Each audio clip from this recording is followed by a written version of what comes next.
பட்டிமன்ற பேச்சாளர் அப்படிதான் நம்ம சொல்லணும். இன்னைக்கு இங்கே பேசுகிறாங்க, அடுத்த நிமிஷம் கோயம்புத்தூரில் பேசுகிறாங்க, உடனே பொள்ளாச்சிக்கு போய்ட்றாங்க, மதுரைக்கு போய்ட்றாங்க, இன்னும் கொஞ்சம் 2 நாளில் வந்துட்டு கோயம்புத்தூருக்கு போகிறாங்க. பார்த்துக்கங்க. அப்போ எங்கும் எதிலும் இருக்கின்ற நிச்சயிக்கப்பட்ட இந்த பாண்டிச்சேரி வாங்கணும். பிறந்து சிறந்த மொழிகளிலே சிறந்தே பிறந்ததான தாய்மொழியையும் தாய்மொழியையும் வழங்கிக் கொள்கிறேன்.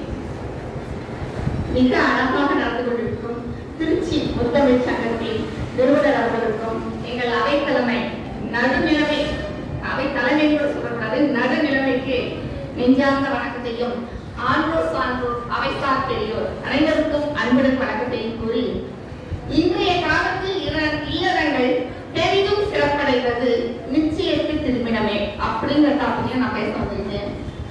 காதல் திருமணம் நீங்க சொன்னதுக்கு எதுக்கு சொல்லிக்கிறேன், அதாவது புரிந்து கொள்ளும் வாய்ப்பு யாருக்குமே இல்லையா நிச்சய திருமணத்துல. ஆமாங்க, அப்படி இருந்ததுனால புரிஞ்சுக்கிறோம்னு சொல்லி காலம் பூரா கடத்தி இல்லறத்தை நல்லறமா கொண்டு போறோம். ஆனா இப்ப இருக்கிறதுங்க பூரா என்னென்ன பேசணுமோ பிளான் பண்றேன்னு சொல்லியே கல்யாணத்துக்கு முன்னாடியே எதெல்லாம் பேசக்கூடாதோ வீட்டில் இருக்கிற சொத்து பத்துல இருந்து அத்தனையும் அங்க சொல்லி கொடுத்து எங்க வீட்டுல இது இருக்குன்னு சொல்லி அவங்க என்ன பண்ணிடுறாங்க, கல்யாணத்துக்கு சொன்னா பரவாயில்ல, இல்லாததெல்லாம் சொல்லி கல்யாணத்துக்கு பின்னாடி இருக்கிற நடக்கக்கூடியதெல்லாம் முன்னாடியே பேசி அந்த வாழ்க்கையை உப்பு சப்பு இல்லாம ஆக்கி கொண்டு வருகிறாங்க நடக்கிறவர்களே. அப்புறம் எப்படி இல்லறம் நல்லறம் ஆகும்? உண்மைதானே? இரு வீட்டு உறவுகளும் கலக்கணும் கல்யாணம் சொன்னா. ஆனா அப்படியா இருக்கு, தனியா ஓடி போகுது.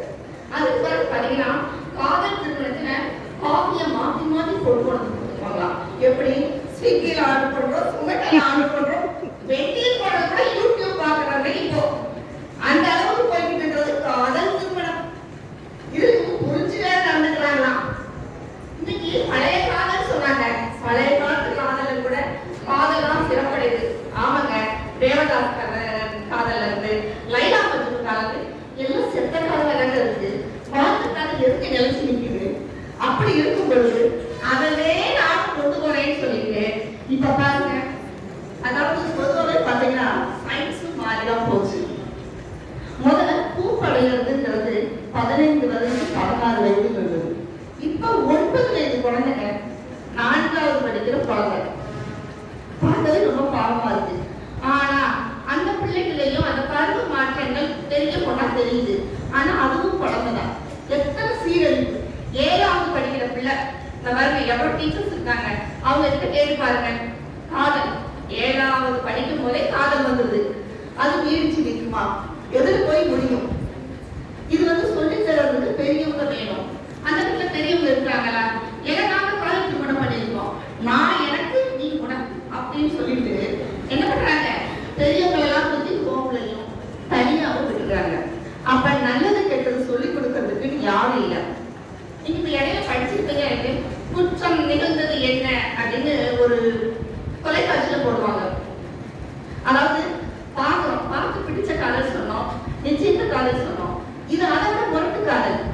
ஒரு பொண்ணும் ஒரு பையனும் பார்த்துருக்காங்க, ரொம்ப ஃப்ரெண்ட்ஷிப்பா பழகிருக்காங்க. அந்த பையனுக்கு இந்த பொண்ணு மேல இஷ்டம் இல்லை, வேற ஒரு பொண்ணு ஏற்பாடு பண்றாங்க. ஆனா இந்த பொண்ணுக்கு எப்படியாவது நான் அவன் கூட தான் இருப்பேன், அவனுக்காக குழந்தை பெற்றுப்பேன்னு நினைக்கிறாமா.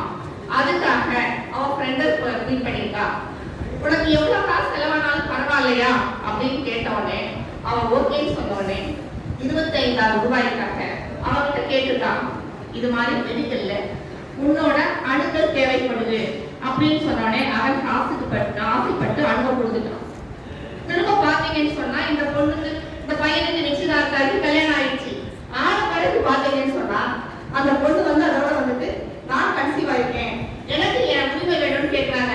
இது குற்றம் நடந்தது பின்னணி என்னன்னு சொல்லிட்டு இப்போ இருக்கு. இது மட்டும் இல்லைங்க, ரொம்ப ரொம்ப மோசமான நிலைமைக்கு நம்ம போயிட்டு இருக்கோம்.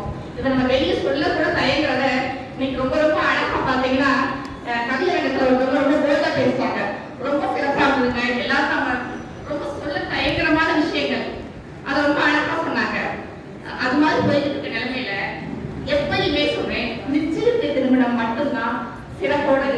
சொல்லி, அதாவது முதல்ல பார்த்தீங்கன்னா யாரோ யாரோடி உன்னோட புருஷன் சொல்லிட்டு அந்த மாப்பிள்ளை பார்க்கறதுக்கே தேடுவாங்க.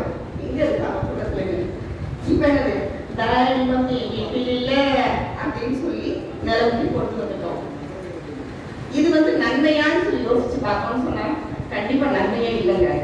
எப்பயுமே சரி, நிச்சயத்து திருமணம் பெற்றோர்களால் பார்த்து செய்யப்பட்ட திருமணமே நீடித்து நிற்கும் என்று சொல்லி நான் வாய்ப்பிற்கு நன்றி சொல்லி விடைபெறுகிறேன். நன்றி, வணக்கம்.